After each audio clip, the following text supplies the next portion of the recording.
I never considered myself an experienced hiker, but I loved getting out into the bush. Living in the city, the constant noise, the pressure, and the long hours at work were always gnawing at me. I'd read somewhere that nature, even just walking through it, could do wonders for your mental state, and it seemed like the perfect way to unwind after a long week.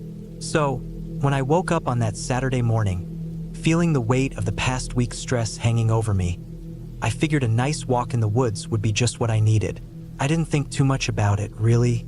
I was more focused on just getting out there and finding some peace. I didn't even check the weather. Honestly, I didn't think it'd be a big deal. I had my water bottle, a couple of snacks, and I had been down this particular trail a few times before. I knew it led to a nice waterfall, something I could sit by and just let my thoughts drift away. I figured I'd be back home by early afternoon, feeling refreshed and ready to tackle the week ahead. I drove out to the trailhead, parked my car, and set off. The air was thick with humidity as soon as I stepped onto the path. It was hot already, but I figured it would cool down in the forest. It usually did. The sun was already up high, but I didn't think much of it. I'd been out in the bush before, and it was always good to get some exercise. The trail started off pretty easy, winding through some tall trees and thick undergrowth. Birds were chirping, and there was a soft breeze rustling the leaves.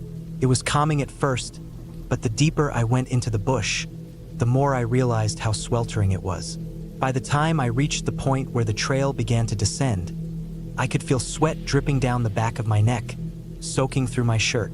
I should have turned around then, but no. I kept going, convinced the waterfall wasn't far ahead. The trail steepened as I went, and the sun felt like it was just hammering down on me. The heat, combined with the humidity, made it feel like I was walking through thick soup. Still, I pushed on. The hill dropped sharply as I neared the bottom, and the path became more overgrown. The ground was uneven, with loose rocks and roots sticking up out of the dirt. I nearly slipped a couple of times, but I kept my footing. I didn't want to lose my balance halfway down the hill. I was starting to feel that familiar burning sensation in my legs, the kind you get after too much exertion in the heat, but I kept going. Finally, I reached the bottom of the hill and found myself in a small clearing.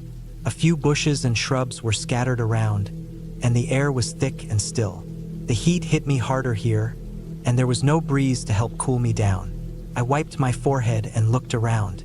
The waterfall was nowhere to be seen. I knew the trail went this way, but maybe I had misjudged the distance. Maybe it wasn't as close as I had thought. At that point, I was done. My body was begging for a break, and my head was foggy from the heat. I found a shaded spot under a large tree and sat down to rest. I pulled out my lunch, a simple sandwich, and opened my water bottle. The water tasted lukewarm, but it was refreshing nonetheless. I took a few sips and tried to calm my racing thoughts.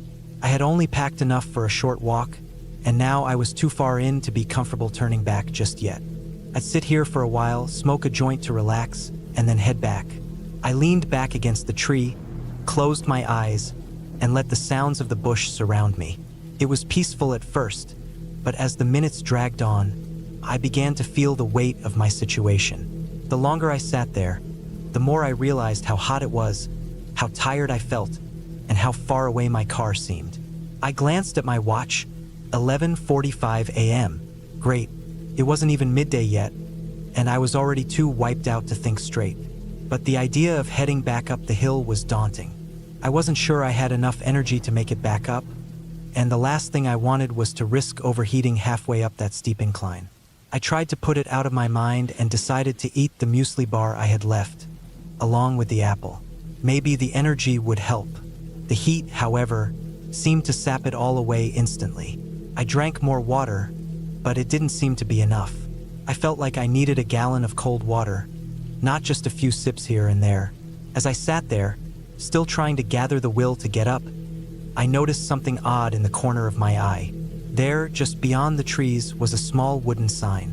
It wasn't big, but it was definitely there. At first, I thought it might be part of the trail, but when I turned my head to get a better look, I froze. The sign was covered in faded paint, but the words were still legible. "Are you lost?" I stared at the sign, my mind racing. There was a number to call beneath the words, but I couldn't quite bring myself to reach for my phone. It was then that the realization hit me like a ton of bricks. I was lost. I didn't know where I was. And worse, I had no idea how to get back to the trail or the parking lot. The signs were supposed to help guide people, but I'd completely missed that one earlier. I pulled out my phone, still hoping to convince myself I could figure this out on my own. But when I unlocked the screen, I was stunned to see I actually had reception. The area I was in didn't usually get signal, which made me think I'd lucked out somehow. Maybe this was a sign, or maybe the universe just had a sick sense of humor. I dialed the number on the sign, trying to stay calm. A voice picked up on the other end, and I was relieved to hear someone who knew what they were doing. I explained where I thought I was, though I wasn't sure how accurate I was, and they took down my details. They said they would send someone to get me, and I should try to stay put until help arrived. I thanked them, still in shock at how quickly the situation had escalated. By then, the sun was beginning to dip lower in the sky, and the light was starting to fade. That was when the real worry set in. The heat had been bad enough, but now I was starting to feel the chill that often comes when the sun goes down. I had to make sure I stayed warm and that I didn't fall asleep here. It wouldn't take much for me to drift off and miss the sounds of anyone coming to help. It was around 5:30 p.m. when I started to hear something crunching in the underbrush. I held my breath and listened, trying to make out the sound. It wasn't just the wind or a passing animal. Someone was definitely coming. It was a sound that didn't belong, but it was still a welcome one. The ranger and police finally arrived in a small clearing, headlights cutting through the fading light. I stood up, feeling a mix of exhaustion and relief wash over me. The ranger introduced himself, and I explained the situation. He seemed calm but serious, telling me I'd made a wise choice in calling for help. He mentioned that only about 100 people take this trail every year, which made me realize just how far off the beaten path I really was. After they checked me over, making sure I wasn't severely dehydrated or injured, they led me to an ambulance waiting nearby. The relief was overwhelming. I'd made it and I was going to be okay. As I rode back to the main road, I thought about the experience. I was grateful for the help and embarrassed that I hadn't paid more attention to the details. I could have avoided all of this if I had just checked the weather, brought more water, and turned back when I felt unsure. From that day on, I made a promise to myself to never take the wilderness for granted again.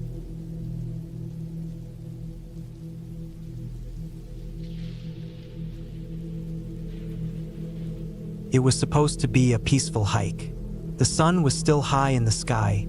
The heat of the Phoenix Desert was beginning to wane as the late afternoon approached, and the trail was as crowded as always. This was one of the most popular trails in the park, known for its beautiful end, a box canyon with a seasonal waterfall and a year-round pool of water, a rare sight in the desert. I've been looking forward to this hike for weeks. The promise of something cool and serene at the end made me feel excited as I moved along the path. The first part of the trail wasn't too bad. It was a bit rocky, but nothing too strenuous. As I continued, I could hear the murmurs of other hikers around me, some chatting away, others quietly moving along, enjoying the scenery. The trail had a steady incline, and as I approached the final stretch, the crowd seemed to thin out. The canyon wasn't far now. The sound of the wind through the dry brush, the chirps of birds, and the occasional rustling of leaves was all I could hear as I walked alone, one foot after the other, my breath coming a bit faster from the moderate climb. I reached the end of the trail where it started to narrow even more. This part of the trail led into a box canyon, an area completely surrounded by steep canyon walls. It was narrow, tight, and at first glance, I could only see the faint trickle of water from the seasonal waterfall ahead. I stopped for a moment, looking at the water. The air smelled a bit like damp earth, a rare scent in the desert, and the sound of the waterfall was soft, a constant trickle, but peaceful. A few other hikers had already made it here, and they seemed to be enjoying the pool, some dipping their feet in while others sat by the edge. I didn't feel like staying too long. I knew the hike back would be long and the sun was starting to dip low in the sky. As I approached the pool, the rustling sound from deeper in the canyon caught my attention. I paused, thinking it was just the wind or maybe a bird, but something felt off. The hairs on the back of my neck stood up. It was that deep, instinctive feeling, the one you can't explain but know when something is wrong. I peered into the brush, scanning the area. It was still for a moment, and then I saw her, just a flash of movement, a flicker of something. I froze, my eyes locking onto the shape of a mountain lion. She was standing there, just outside the edge of the trees, staring directly at me. Her coat was a soft tawny color, blending with the dry ground, but her eyes, those golden eyes, locked onto mine and didn't look away. My breath caught in my throat. For a few seconds, all I could do was stare back at her. I could feel my heart rate increasing, the adrenaline surging, and I knew that this was no ordinary encounter. This was a predator and I was prey. I knew that. In the silence, the canyon seemed to grow even quieter. The other hikers, oblivious to what was unfolding just beyond them, continued talking, laughing, or taking pictures.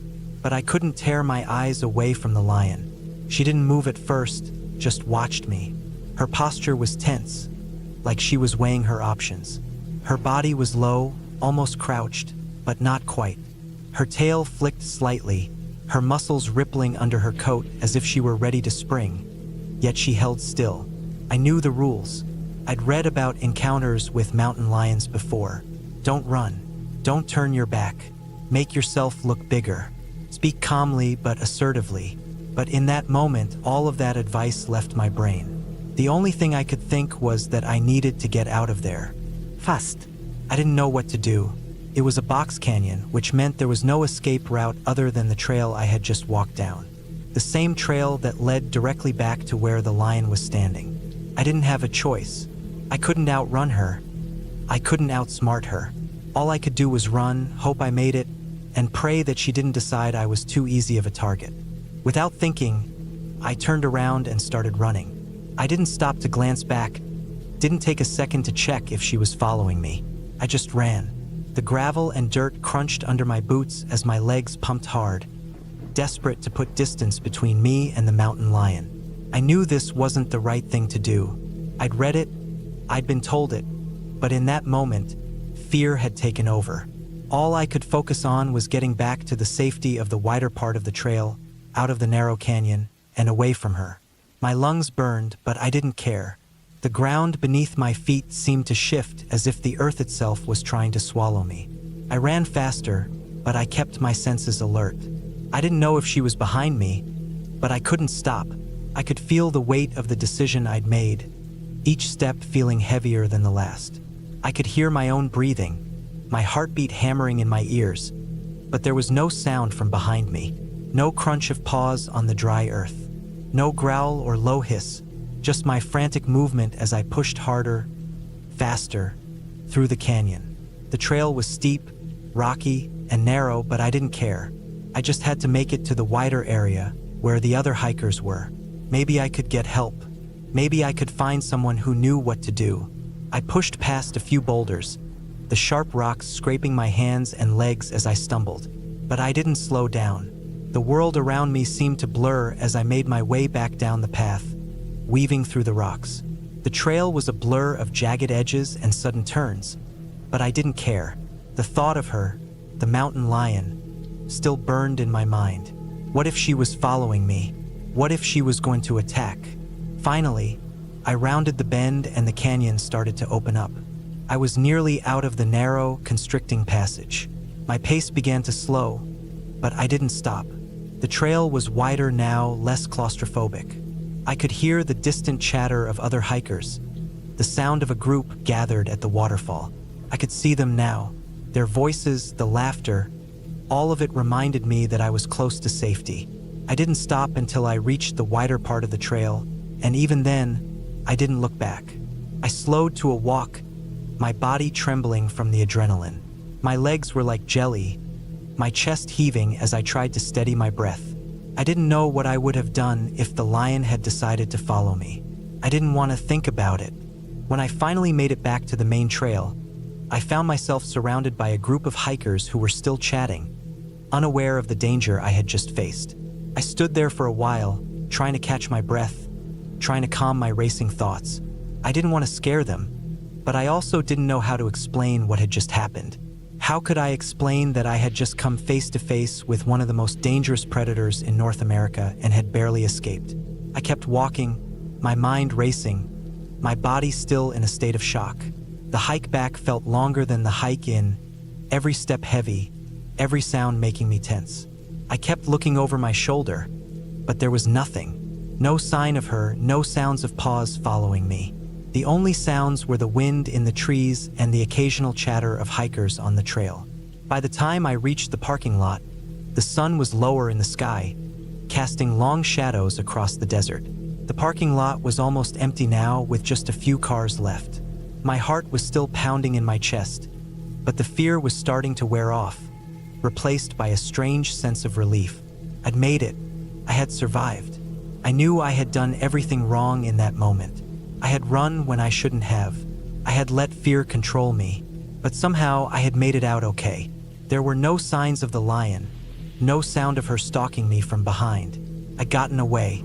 As I drove home, the adrenaline finally started to fade, and I was left with the unsettling feeling that I had just come too close to something that could have ended much differently. I couldn't shake the image of her eyes, the way she had just stared at me, waiting. I couldn't forget the way my heart had raced as I turned around and ran, knowing that I had done exactly what you're not supposed to do. But in the end, it didn't matter. I was safe, and that was all that mattered.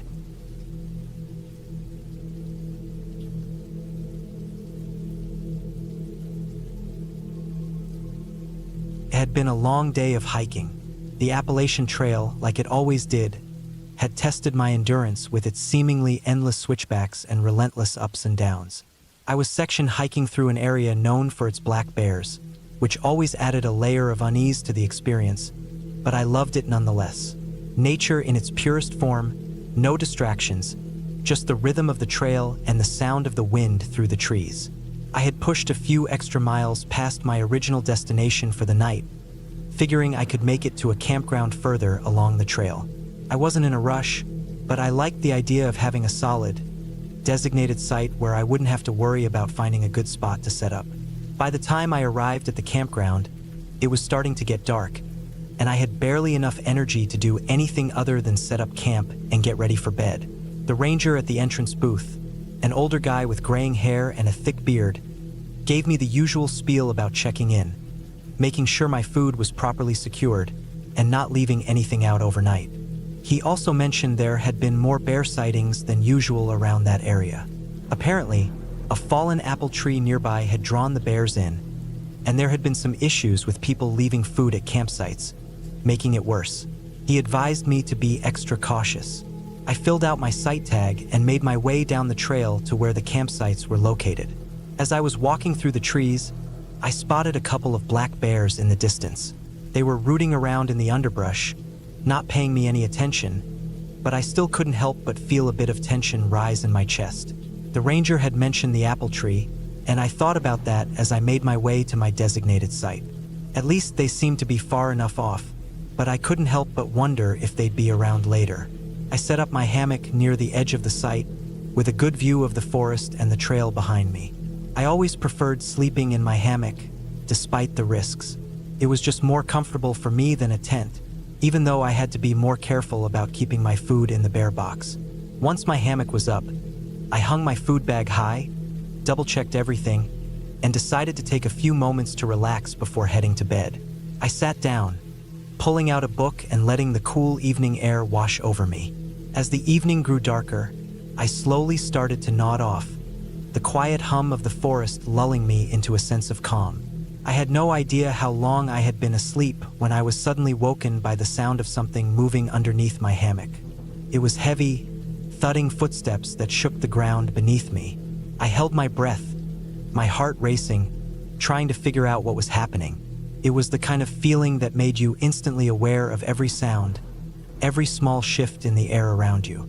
For a long moment, I lay still, just listening. The animal moved around, stepping carefully through the leaves and dirt, and then, almost as if it had stopped right under me, it froze. My mind was racing. The first thought that popped into my head was that it had to be a bear. A black bear. I had read enough stories, heard enough warnings, to know that bears could be incredibly curious and fearless when it came to food. I had made sure to store my food properly, but I couldn't shake the feeling that I might be about to become a bear burrito. I held my breath, trying to keep still, not daring to make a sound. I remembered the ranger's words about the bears. They were getting more aggressive due to food sources being too readily available. I could already feel my stomach sinking. Was it the smell of something I missed? I mentally ran through every step of my setup, hoping I hadn't made a mistake, hoping that the bear would just lose interest and move along. Minutes passed, and the weight of the situation began to feel unbearable. The animal under me hadn't moved at all. I strained my ears, listening intently. Then, through the dark, I could just make out the shape of its head. It wasn't the round, dark shape of a bear, but something thinner, a deer, a doe standing frozen beneath me. I let out a long exhale, not even realizing how tense I had been until the relief hit me. It wasn't a bear, but the experience had rattled me. I had no idea how long it had been under there, but eventually, the deer slowly backed away, its hooves softly tapping on the ground as it wandered off into the trees. I remained still for a while longer, just to make sure it was truly gone, before I finally allowed myself to relax. The night went on without incident, and I eventually fell back to sleep, but the experience lingered in my mind. It was the closest I had come to a full-on panic in a long time. The next morning, I was up early, eager to continue my hike and put the previous night behind me. The sun had barely crested over the horizon, and the campground was still quiet. I packed up my gear, double-checking that I had everything. As I was preparing to leave, I glanced back towards the area where the bears had been the day before. It was still and empty now, but the memory of the animals, of the fear, stuck with me. I hiked for a few days before my next unsettling encounter. I had met up with a friend for this part of the hike. He was a combat veteran, a tough guy, someone who wasn't easily rattled. We had been pushing ourselves, trying to make an extra long day out of it, when we passed a park with a Civil War memorial and a picnic shelter. The usual hikers were there, having breakfast or taking a break, but we kept going, wanting to get as much distance as possible. It was a beautiful stretch of trail, but then, not long after we passed the picnic shelter, we began hearing a strange sound. It was loud, almost like a moan, but it didn't quite sound human. The kind of moan you might hear from an injured animal, but much deeper, much more unsettling. It wasn't quite a growl, but it was close enough. It was coming from somewhere off the trail in the thick of the forest, just beyond where we could see. My first instinct was to check if someone was hurt. We were far enough out that it wouldn't have been unusual to find someone who had gotten injured, especially on a long stretch of trail like this. But then, as the noise continued, I saw the look on my friend's face.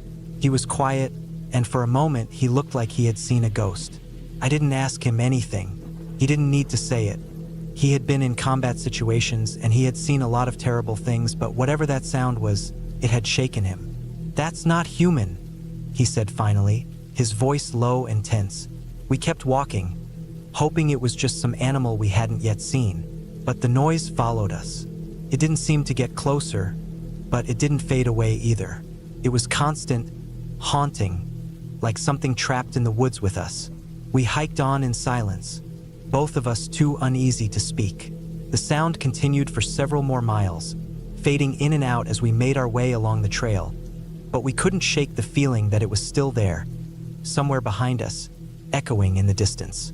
By the time we reached camp that night, neither of us had said anything more about it. We made dinner in silence, both of us stealing glances at the trees, listening for any sign of movement, any hint that we weren't alone.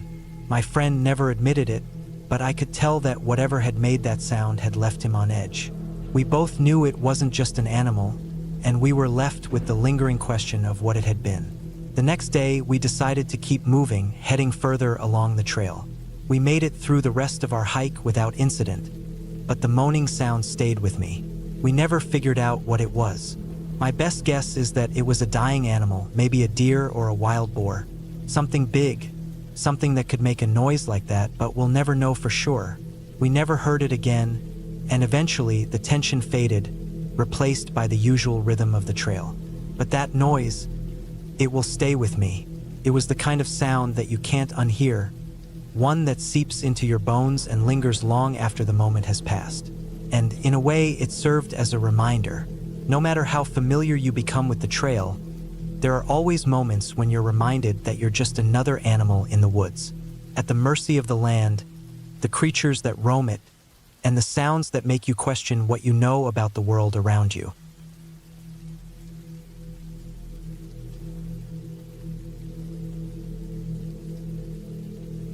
I've always prided myself on being a decent hiker, and I've spent countless hours on trails, exploring woods, and crossing mountains. I've learned a lot through the years, especially from my mistakes, and it's those mistakes that have stuck with me the longest. This story, however, is one of those lessons I'll never forget, and I learned it the hard way.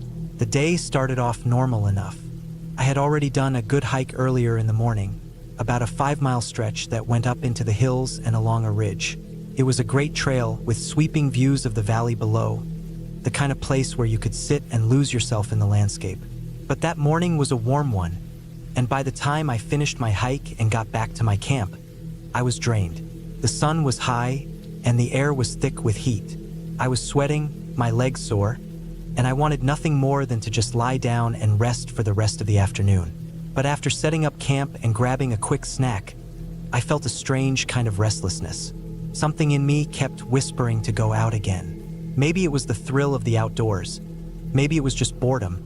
But I convinced myself that I could take a short, easy evening hike, something to stretch my legs and shake off the tiredness. I should have known better, but I figured it would be fine. It wasn't like I was doing anything too crazy. Just a quick 10-mile loop to get some fresh air, enjoy the landscape, and come back before nightfall. I packed a water bottle, some snacks, and my phone in case anything went wrong. It wasn't the first time I'd gone off-trail in search of something interesting. The plan was simple enough. Start on a nearby trail, and then cut across a few open areas to join another trail that would loop back to camp. The route wasn't marked on the map, but I had a rough idea of where it would take me. What I didn't realize was how much I had underestimated the terrain. I set off at about 4 p.m. The air had cooled a bit, and the shadows of the trees stretched longer as I hiked out of camp. I made my way through the woods, feeling the familiar crunch of gravel under my boots. At first, it felt good to be moving, to be away from camp and back into the solitude of the forest. I was feeling energized, even though I had already done a significant hike earlier that day. I figured this would be just a leisurely walk, nothing too demanding. As I made my way further from camp, the trail started to narrow, winding through dense brush. I was aware that I was leaving the main trail behind, but I wasn't concerned. The forest here wasn't particularly thick, and the ground was relatively clear. I could see the trail I wanted to join in the distance, and I thought cutting through this patch of woods would be quicker than continuing on the main route. It was then that I made my first mistake. I didn't pay attention to how steep the hill was in front of me. I had just seen a slight rise ahead and thought nothing of it, too focused on my goal to see the danger right in front of me. There was no marked path, no sign to indicate this was a difficult climb, so I just charged ahead. It wasn't long before I was struggling. The slope grew steeper as I pushed through the underbrush, my feet slipping on loose rocks and dirt. My legs, which had already been tired from earlier, started to feel like lead. The air, once warm and pleasant, began to feel heavier, pressing in on me as I climbed higher. The sun was starting to dip below the horizon, casting long shadows that seemed to stretch out and grab at my feet. After what felt like forever, I stopped, breathing heavily, my legs aching. I was at the top of the hill, but now I was realizing just how foolish I had been. I hadn't really thought through what would happen when I reached the top. There was no easy way down from here, no trail that would lead me back. All I could see were more trees and a few rocky outcroppings. The trail I thought I was cutting through was nowhere to be seen. At that point, panic set in. I wasn't entirely lost, but I didn't know how to get back to the main trail. The fading light made everything look different, and I couldn't shake the feeling that I had gone much farther than I intended. My stomach turned as I realized how tired I was. I could barely stand, let alone figure out how to get back down the other side of this hill. I decided to rest for a bit, sit down, and drink some water. I had made it this far, so I figured I could just wait until it got darker and try to figure it out then. But as the minutes stretched into an hour, the light continued to fade. I wasn't any closer to finding my way back to the trail, and I was getting more and more exhausted. I kept telling myself I could make it, that it wasn't that bad, but my body was telling me otherwise. It was getting darker now, and I had no real plan. I was too tired to climb back down the hill the way I came, so I decided to sleep where I was. I didn't have much choice. There was no way I could make it back down the hill in the dark, not without risking injury. I spread out my jacket on the ground and curled up, my body aching from the day's hikes and the climb I had just made. The sounds of the forest started to shift as night settled in. The rustling of small animals in the brush, the distant hoot of an owl, and the whisper of the wind through the trees. It was peaceful in a way, but also unnerving. The darkness felt deeper, more oppressive out here in the wild, and I started to feel that gnawing fear that maybe I had pushed myself too far. As I lay there, trying to settle into the uncomfortable position on the hard ground, I thought about the trail I should have stayed on. I thought about camp, how warm and safe it felt. The reality of my situation hit me harder the longer I stayed there. I was alone, with no clear path back, and I had no idea what I was doing. I must have dozed off at some point because when I woke up, it was dark, full dark, no moon, just the faintest trace of light from the stars above. My first instinct was to get up and move, but my body refused to cooperate. I was drained, and no amount of willpower was going to make me feel less tired. I had to make a decision. I could stay here, spend the night, and try again in the morning, or risk moving through the darkness with the very real chance of getting lost or hurt. I stayed put. It was one of the hardest decisions I made that night, but I knew I wasn't in any condition to go wandering in the dark. The cold crept in as the hours ticked by, and I pulled my jacket tighter around me, trying to keep warm. It was a miserable night, but as I lay there, I knew that I had learned something important. I had made a poor choice, but it was also an opportunity to reflect on the importance of preparation, of knowing when to turn back, and of not letting ego drive decisions. When the first light of dawn finally broke through the trees, I felt a sense of relief. The darkness of the night had been unnerving, but the new day brought with it clarity. I knew the path down the hill would be difficult, but I was sure that I could make it. I slowly rose to my feet, sore and stiff from my restless sleep. The world was quiet and still around me, and for a moment, I just stood there, soaking in the peace. I started back down the hill more carefully this time, picking my way through the rocks and trees. The steep incline felt even worse now that I was moving downhill. My knees screamed in protest with every step, and I had to stop frequently to rest. The thought of getting back to the trail kept me moving, though, and after what felt like an eternity, I finally made it to the bottom. From there, I found the trail I had originally planned to join. It wasn't far, and I breathed a sigh of relief as I stepped onto familiar ground. The woods, which had felt so ominous the night before, now seemed inviting. I was exhausted, but I had learned the most important lesson of all: humility. I had underestimated the terrain, overestimated my energy, and let my desire to explore take me too far. When I finally made it back to camp, the sun was fully up, and the warmth of the morning was a welcome relief. I took a deep breath, sitting on a rock and letting the weight of the experience settle in. I had made it back safely, but not without a price. My pride was bruised, but my mind was clearer than ever. From that day on, I promised myself I would never again push beyond my limits without considering the consequences. I learned to respect the land more, to understand that no hike was ever as simple as it seemed. And most of all, I learned that sometimes the best thing you can do is admit when you're not in control and make the smarter decision, even if it means turning back. It was a lesson I'll never forget.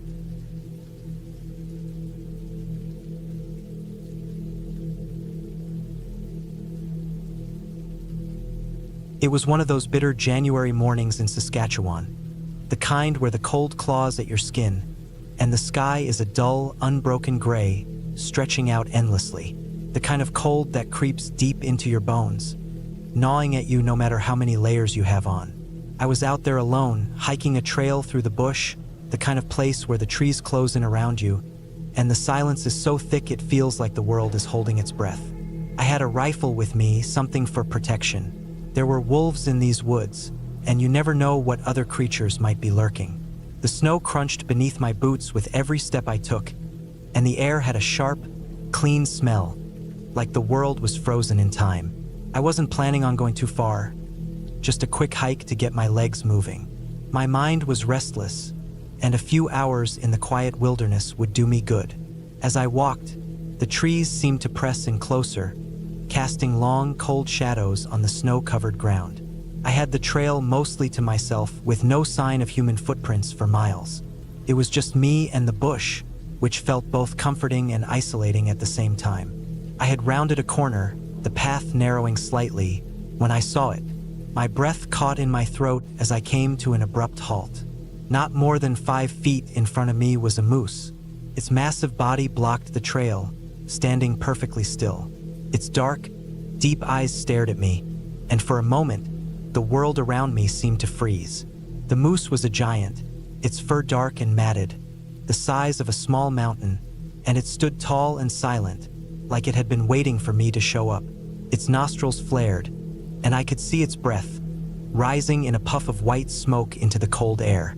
The weight of the rifle in my hands suddenly felt much heavier, and my fingers tightened around the grip. My first instinct was to raise it, aim, and fire, but then something held me back. I wasn't just facing a large animal.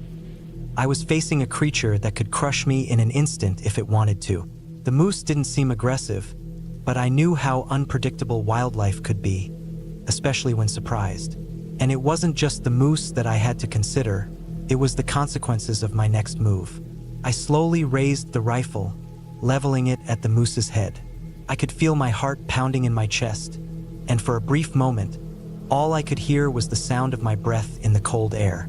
The wind had died down, and the silence around us felt heavy. The snow lay undisturbed on the ground, and I felt like I was trapped in a moment, suspended in time. My finger rested on the trigger, but I couldn't bring myself to squeeze it. I knew that if I fired, if I missed, if that bullet didn't find its mark and drop the moose instantly, I would be dead. I was completely alone, miles from any help, and there was no room for error. A moose was not something you wanted to mess with. Could run faster than I could think, its hoofs sharp and strong enough to break bones. If I didn't kill it outright, it could charge me and I wouldn't stand a chance. The reality of the situation crashed down on me. This wasn't some hypothetical scenario where I was just a hunter on a hunt. This was life or death, and the decision was mine to make. I glanced quickly around me. The trail was narrow, the trees too close to give me any good cover. I didn't want to make any sudden movements, didn't want to provoke the moose in any way. It stood there, its large frame unmoving, its eyes locked on mine, but there was something in its gaze that wasn't hostile. It was almost curious. Maybe it was as unsure about me as I was about it. The seconds stretched on, feeling like minutes. My mind raced through 100 different scenarios, all of them ending badly. If I pulled the trigger, the noise would echo through the woods, and there was no guarantee the moose would drop. And even if it did, I'd have to deal with the aftermath, blood, the smell, and the noise drawing other creatures in. I didn't know what other predators were out here, but the last thing I wanted was to attract them. I lowered the rifle slightly, my arms beginning to tremble from the weight. I could feel my legs shaking beneath me, the adrenaline making my muscles stiff and weak at the same time. My breath came in short, shallow bursts, visible in the cold air. I knew I had to make a choice, either fire or back away. If I fired and missed, I might end up in a fight I couldn't win. If I backed away, I'd have to leave the trail and make my way through the woods, potentially getting lost or trapped in a different way. I exhaled slowly, trying to calm myself, trying to make sense of the situation. The moose hadn't moved. It wasn't showing signs of aggression, yet. It was just standing there, staring at me, and I realized that I didn't want to kill it. I didn't want to add to the violence in the world. The rifle felt wrong in my hands now, its presence a reminder of the danger that lay in every decision. I took a deep breath and, slowly, lowered the rifle even more until it hung at my side. I didn't take my eyes off the moose as I began to back away, step by slow step. My boots made no sound in the snow, and the air was still. I moved cautiously, careful not to make any sudden moves that might startle the animal. The last thing I wanted was for the moose to feel threatened and charge. Every step I took felt like it lasted a lifetime. I kept my gaze on the moose, watching its every movement, watching for any change in its demeanor. But it didn't move. It didn't charge. It just stood there, watching me, almost as if it were letting me go. After what felt like an eternity, I was far enough away that I felt safe. The moose was still standing there, unmoving. I didn't take my eyes off it until I rounded the corner, out of sight. Once I was out of its line of sight, I didn't look back. My heart was still pounding in my chest, but I had made it. I had survived the encounter. And as I walked back down the trail, the silence of the woods returned, but it felt different now. The danger was gone, and the air seemed a little less cold. I never finished that hike. The route I had planned to take no longer seemed important. I didn't want to risk another encounter, especially with something as unpredictable as a moose. I turned around and started back the way I came, retracing my steps, the weight of the rifle still heavy in my hands, but now feeling less like a tool of survival and more like a reminder of how close I had come to disaster. The rest of the hike was uneventful. I didn't see anything else that could threaten me. The trail was quiet, peaceful almost, and I could hear the distant sound of birds in the trees. But I kept thinking about the moose, about how close I had come to making a decision that would have changed everything. I could still see its eyes in my mind, still feel the weight of that moment where time seemed to stretch out, endless and terrifying. It wasn't just the moose that I had been afraid of. It was the realization that I was alone in the wilderness, and a single mistake could have been my last. When I finally reached my car, I didn't feel victorious or proud. I just felt relieved. I put the rifle back in its case and took a deep breath, feeling the warmth of the heater in the car and the normal sounds of the world outside. I hadn't finished the hike I had set out to do, but I had made it out of the bush safely. Sometimes that's enough.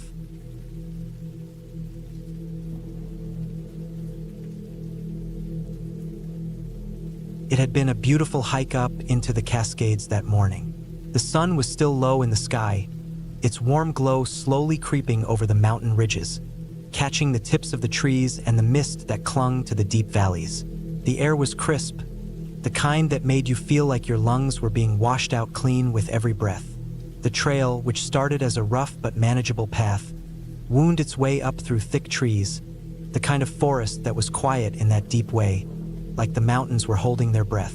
I'd been on that trail before, but this time it felt different. It was early fall and the colors were just starting to change, making the foliage look like an artist had come through and painted everything with brush strokes of yellow, orange, and red. I had the whole trail to myself, which felt kind of like a gift. I was about 2 or 3 miles in when things started to get quiet, the kind of quiet where you realize there's no sound at all. No birds, no wind, nothing. It's funny how the quiet can feel so heavy, but that's exactly how it felt. I wasn't thinking too hard about it at the time. I was just focused on the trail, breathing in that sharp mountain air, thinking I should get to the overlook by noon and maybe have lunch there. It wasn't until I rounded a bend and saw the trail ahead of me that something felt off. It didn't look right. I stopped, squinting, trying to make sense of what I was looking at. The trail just stopped. No warning, no sign, just a gap in the dirt where the path had been washed away. It wasn't some minor erosion. The trail had completely collapsed, leaving nothing but the steep slope of the ravine below and a fast-moving stream cutting its way through the canyon below. My first thought was that maybe there was a detour. I had seen those before on mountain trails. I figured I just missed the sign, but after looking around and seeing nothing, I realized the detour wasn't coming. The trail was gone. The stream below was loud. The sound of rushing water was enough to mask all other noise, making the whole situation feel even more isolated. I peered down into the ravine. The water wasn't deep, but it was moving fast, and the rocks below were slick with moss and algae, making the whole thing look like a place no sane person would try to cross. And yet, there was the trail on the far side of the river, still visible through the trees. It was like a line drawn in the sand, a reminder of where I should be but couldn't reach. The other side was still reachable, just a little ways downstream, but the question was, how? It hit me then, just how close I was to making a very bad decision. I stood there for a while, staring at the stream. The rocks on either side of the ravine weren't that far apart, maybe 50 feet. It didn't seem impossible. I could scramble down the side of the ravine, jump into the stream, wade across, and then climb up the other side. It wouldn't be pretty, but it seemed doable. At least it did in that moment. I began to picture myself doing it. I was already mentally planning the moves, calculating the risks, when something in the back of my mind snapped into place. I paused, that quiet voice of reason finally breaking through my adrenaline-fueled thoughts. "What are you doing?" it asked. I almost ignored it at first. It was so tempting to just follow through, to keep going, to finish the hike like I had planned. I could hear the sound of the waterfall on the other side, distant but inviting. I could almost taste the view from the top, the sense of accomplishment that would come once I was back on the trail. But that voice didn't go away. Stupid Texan dies in the outskirts of Olympic National Park. I thought to myself, and the thought of it hit me harder than I expected. It was like a slap in the face. The voice of reason wasn't just a voice anymore. It was a loud, undeniable truth. What if I slipped on the rocks? What if I misjudged the current, fell in, and got swept downstream? I could be miles from help, stuck in the wilderness with nothing but a few basic supplies in my pack. No one around for miles and no way to call for help. That's when it hit me. I wasn't in a hurry. I didn't have to do this. It wasn't some life or death situation. I was in a place where I could make the smart decision. And yet here I was, about to ignore the little voice in my head telling me to turn back. I had been hiking long enough to know that when a situation didn't feel right, it usually wasn't. I took a deep breath and stepped back from the edge. Slowly, carefully, I turned around. The sound of the stream seemed to grow quieter behind me as I walked, and the tension in my chest loosened just a little with each step. The trail was still there, winding back through the trees, and I followed it without looking back, thankful for the decision I had just made. The hike back wasn't as easy as the hike up. As I descended, I started thinking about the hike, about how close I had come to making that dangerous decision. I thought about how, if something had gone wrong, no one would have even known where to look for me. I didn't tell anyone where I was going or when I would be back. I had just left that morning with the thought of a quiet, peaceful hike in the mountains. But now, looking back, it felt reckless. Like I had been willing to ignore all the lessons I'd learned in the wilderness. Lessons that told me to respect the land, respect the risks, and respect my own limitations. It wasn't until I got back to my truck, safe and sound, that I realized just how dumb I had been. I hadn't even been in a real dangerous spot yet. All I had done was stand there and look at a washed-out trail, thinking that I could be reckless just this once, and that nothing would go wrong. But that's not how the wilderness works. It's not about taking risks when you don't have to. It's about respecting the place, knowing when to push forward and when to turn around. That's the thing about hiking in places like the Cascades or any wilderness, really. It's easy to get caught up in the thrill of it, the idea that you're some lone adventurer in a beautiful, wild place. But the truth is, the wilderness doesn't care about your plans. It doesn't care if you're looking for adventure or just trying to check something off your bucket list. If you don't respect it, it will remind you, and often in ways that you don't want to experience. It's not that I wasn't capable. I've been in tougher situations and I've made it out just fine. I've climbed peaks, crossed rivers, and hiked through storms, but every time I did, I was aware of the risks. I was making calculated decisions. That moment, when I almost took a leap of faith without thinking, made me realize how close I had come to turning a simple hike into something tragic. I had the rest of the day to think it over, the quiet drive back to town giving me plenty of time to let the weight of the decision sink in. I thought about the moments when I had ignored that little voice in my head, when I had chosen to push through and ended up regretting it. And I thought about how sometimes the best decision you can make is the one where you turn around and walk away. It was a simple thing, really. I just had to turn around. But it felt like a victory.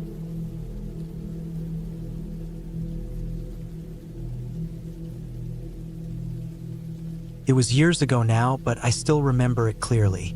It was a cool, crisp morning in western North Carolina, the kind of morning that made your breath cloud up in the cold air before it disappeared into the trees.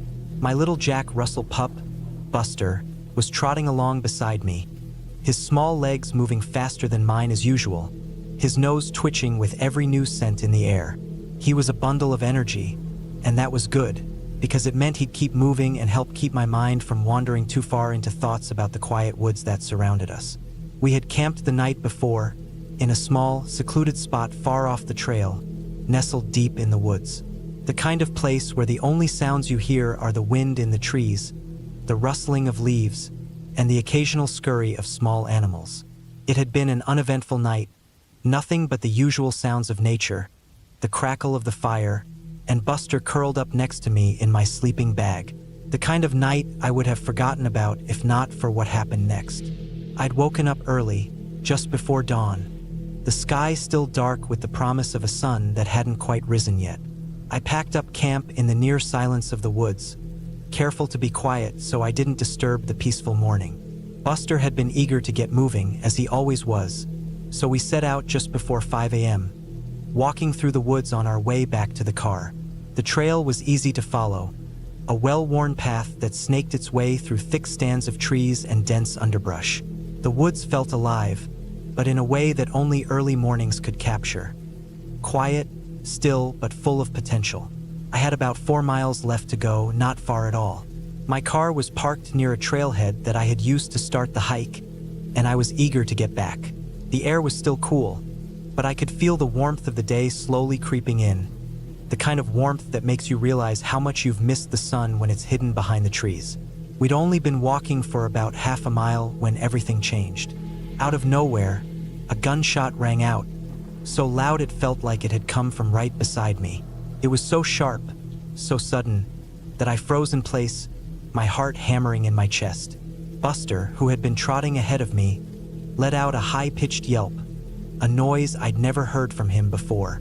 He immediately spun around and bolted toward me, his small body shaking with panic. My instincts kicked in, and I spun around, flashing the beam of my headlamp in every direction, trying to locate the source of the sound. I couldn't make sense of it. The gunshot was so close it had to have been within 20 feet. There was no sign of movement in the trees, no other sounds, just the lingering echo of the shot, the sharp tang of gunpowder still hanging in the air. I felt a surge of panic, and I called out, my voice hoarse, "Hey, who's out there? Don't shoot." My words didn't seem to matter.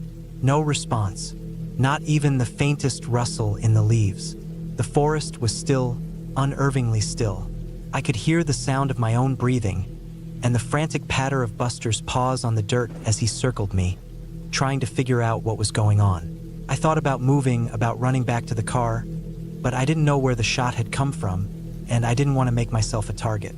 I didn't even know if it was a hunter or someone just messing around, but the way Buster was reacting made it clear something wasn't right. He was shaking uncontrollably now, his little body pressed up against my legs as if seeking protection. I decided to stay put. I found a large tree nearby and crouched down, Buster close beside me, and we waited. I started shouting again, louder this time. "I'm not armed. I don't want any trouble. Please don't shoot." My voice cracked with fear, and each call felt more desperate than the last.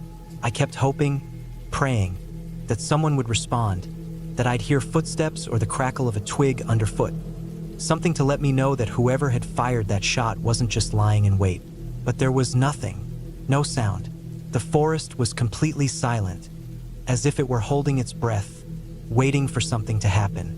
My mind was racing, trying to make sense of the situation. A gunshot this close was no accident. But who would be out here in the woods at this hour, let alone fire a gun in the direction of someone who was clearly alone? It didn't make sense, and the longer I sat there, the more I felt the weight of the uncertainty press down on me. I wasn't sure if I was overreacting, or if I was just trying to convince myself I wasn't in real danger. Minutes stretched into what felt like hours, but no one came. The first light of dawn began to seep through the trees, turning the sky from a dark, velvet blue to a pale gray. The change in the light helped calm my nerves a bit, but it also brought with it a gnawing feeling in the pit of my stomach. I had been hoping someone would show up, would walk down the trail toward me, maybe apologize for scaring me, explain that it was just a hunting accident or something. But no one came. I started to feel a deep unease, a sense that whoever had fired that shot wasn't interested in talking to me, and probably didn't care if I was still sitting under that tree, waiting. I glanced at my watch. It had been nearly an hour since the gunshot. The sun was rising higher now, and it was becoming clearer with each passing minute that I wasn't going to get any answers.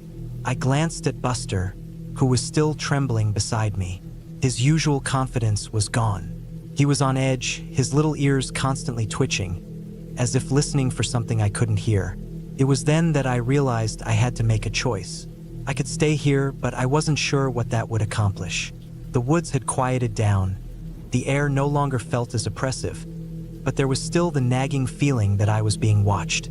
If I stayed much longer, I'd be sitting in the middle of a potential danger zone, waiting for someone who might never show themselves. The thought of that made my skin crawl. I didn't waste any more time. I got to my feet, keeping my flashlight on the ground, making sure not to make any sudden movements that might draw attention. Buster followed closely, still nervous, his head swiveling from side to side as if expecting something to leap out of the shadows. The woods felt different now, as though they were no longer a place of quiet solitude, but rather a terrain of unknowns, each rustling leaf and snapping twig a potential threat. I walked slowly, carefully, but with purpose, trying to make my way back to the trailhead without rushing too much. Every now and then, I would stop and scan the area around me, looking for any sign of movement or anything out of place. I thought about the shot, about the person or people who might have fired it, and whether they were still nearby, whether they were watching me from behind a tree or waiting for me to slip up. The woods seemed endless, a tangled web of trees and undergrowth, and I was just one small, exposed figure walking through it. After what felt like an eternity, I finally reached the trailhead. I was exhausted, mentally and physically, but more than anything, I was relieved. As I neared the parking lot, I scanned the area one last time, half expecting to see someone standing by the car, maybe waiting for me. But there was no one. The car was parked where I had left it, the silence now broken by the sound of the engine as I started it up. As I drove away from the trailhead, the weight of the experience started to settle in. The fear that had been gnawing at me in the woods now turned into something else, something more unsettling. I couldn't explain what had happened, why I'd been targeted, or if it had even been a deliberate act. But one thing was certain: I wouldn't be hiking alone in those woods again. Not at that time of day, not in that place, not without being far more cautious. The woods were vast, and not everything in them was as peaceful as it seemed. The next time I went out, I'd be staying in my tent until the sun had fully risen, and even then I'd keep my guard up. It wasn't just the trees or the creatures I had to be wary of anymore. It was the people, too.